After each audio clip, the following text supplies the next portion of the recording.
diperkenalkan bapaknya. Nah, saya Pak Setiono, Setiano. pemilik kebun. Terus untuk tanaman apa saja yang ditanam di lahan ini Bapak? Wah, di sini tuh runcang. Di sini tuh ada alpukat, ada duren, ada jeruk, ada pisang, ada singkong. Bahkan ini rencana mau tanam kapes nih, di sela-sela. Jadi statusnya tumpang sari. Jadi untuk kebutuhan hari-hari. Terus kenapa Bapak memilih menanam berbagai jenis tanaman atau beli tutup dalam satu lahan? Jadi gini, namanya orang petani itu kan setiap hari kan kita membutuhkan kebutuhan. Iya. Jadi mungkin bulan ini kita panen jeruk gitu, nanti 2 bulan kemudian kita panen pisang, terus 2 bulan kemudian kita panen alpukat atau mungkin duren. Jadi ada kesinambungan. Cuman kalau kita tanam sejenis jeruk saja itu mungkin 1 tahun sekali panen. Kita tanam duren aja mungkin 1 sekali, 1 tahun sekali. Jadi nah, untuk saya itu ya tumpang sari. Jadi tiap bulan itu ada masukan, ada pengeluaran, ada masukan, jadi seimbang. Terus bagaimana cara Bapak mengatur penanaman agar tanaman tidak saling mengganggu Bapak? Itu nah gini, contohnya kayak pisang, jeruk, alpukat, duren ini kan kalau jaraknya dekat itu pasti mengganggu Mas. Perkembangan tidak bagus. Makanya kayak saya tanam pisang, tanam jeruk ada jangka apa, batasnya, jaraknya itu ada. Jeruk antara jeruk itu 4 meter. Pisang dengan pisang itu minimal itu 3 meter. Ya, terus alpukat dengan alpukat minimal itu 6 meter minimal. Kalau untuk duren itu jarak duren ke duren itu minimal itu 10 meter. Iya. Lah, selah-selahnya itulah masih bisa ditanami kayak cabai, kayak mungkin tomat atau kebutuhan sehari-hari. Jadi itu namanya tumpang. Kalau kita menunggu durian aja kan 1 tahun sekali kan. Iya. Kebutuhan kita kan banyak gitu kan. Terus jenis pupuk apa yang biasanya digunakan dan seberapa sering dilakukan pemupukan Bapak? Nah gini, beda-beda Mas. Kalau untuk alpukat ini saya pupuk hanya 2 tahun sekali. Pupuk yang saya pakai dulu kan subsidi, sekarang saya pikir-pikir itu lebih bagus non subsidi. Kalau istilahnya pandai orang itu proteinnya kan banyak. Terus saya pakai itu apa namanya, zat atawon. Zat atawon saya campur dengan NPK Mutiara untuk keseimbangan. Nanti kalau kita kasih Mutiara aja lebih bagus, tapi kan biaya terlalu tinggi. Itu kalau untuk alpukat, jeruk itu biasanya setiap 3 bulan saya kasih pupuk. Tuh, terus kalau pisang nih belum saya pupuk ini. Duren itu enggak saya pupuk Mas. Saya enggak pupuk dia. Masalahnya saya belajar di YouTube, di pengalaman-pengalaman itu daunnya pohon-pohon ini sudah mengandung pupuk Mas. Cuma harusnya dibersihin, dikumpulkan lah kotornya itu di bawah pohon itu sudah pupuk humus.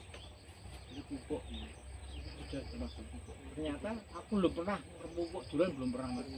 Sudah ada 15 tahun belum pernah pupuk. Pupuknya yaitu kotoran daun itu jadi pupuk.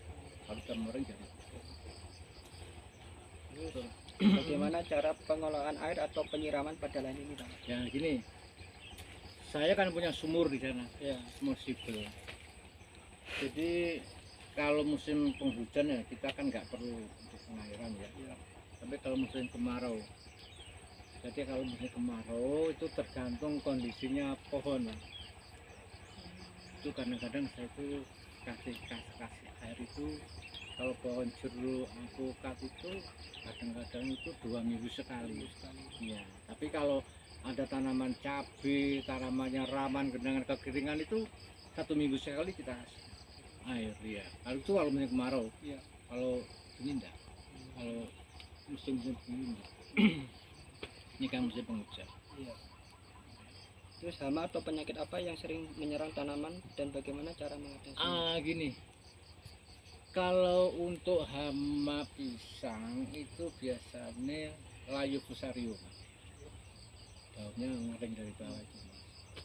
Itu biasanya sering kena menular ya. Terus jeruk itu biasanya yang banyak itu adalah cabut. Ya, cabut itu kita semprot ya pakai insektisida. Mudah kok ya kalau disemprot ya 2 minggu sekali atau 1 bulan sekali, insya Allah penyakit tidak ada. Mudah sebenarnya tanaman jeruk itu, nggak instan kayak nanam apa ya jagung, lombok itu kan ribet, selalu bersih banget. Jeruk kan enggak, dia bersihkan paling-paling saya sebulan sekali, kadang 2 bulan sekali.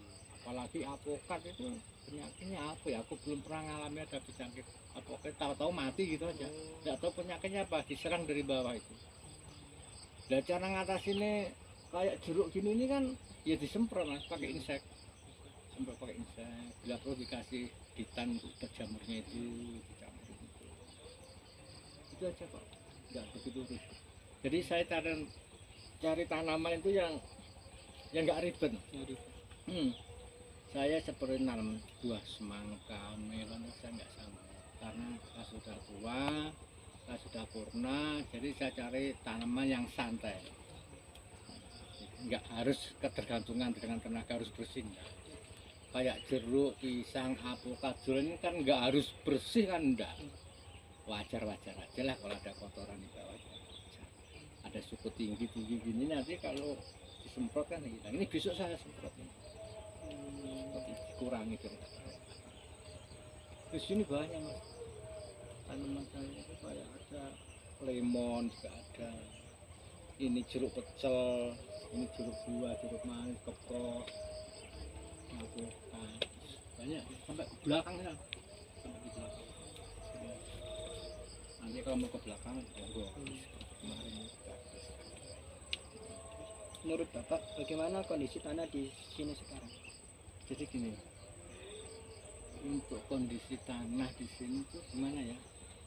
Di sini tuh tanah di sini tuh nggak kayak tanah liat, kayak gunung enggak, kayak ada campuran pasir gitu. Jadi kalau nggak ada hujan 2 minggu itu sudah keras betul tanah, keras. Jadi mulai kelihatan layu pohon-pohon. Tapi kalau sudah dikasih air itu mudah kayak leleh gitu, kayak endut gitu loh ya. Tanah di situ gitu. Lain dengan kayak di sawah kan beda. Sawah dengan Tegal itu tanahnya beda. Sana untuk pertanian tanaman padi. Kalau di Tegal ini ya gini. Baik, cukup. Terima kasih saja untuk Ya, pertanyaannya. Terima kasih atas penjelasannya. ya kalau mau jalan-jalan mampir di video itu tanamannya jeruk, tanaman apokat, pisang, kan banyak di belakang itu. Monggo nggak apa-apa kita sini. Kalau lihat-lihat, monggo mau di video nggak apa-apa. Katanya bagus.